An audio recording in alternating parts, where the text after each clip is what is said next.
How to download custom report? Go to the Reports tab. Select the required member name. Select the required period. If you want to select a specific date range, choose Custom.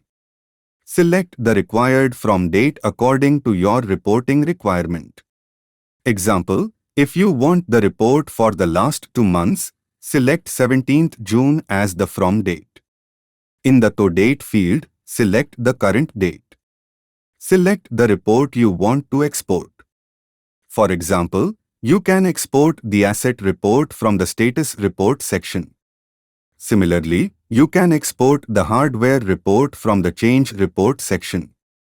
Go to the download section. Download the required report, such as the asset status report. Open the downloaded Excel file to view the report details. The Excel report will contain the asset entries recorded in the asset portal within the selected time period. In this way, you can easily download custom reports based on your required member and date range in ePrompto. Thank you.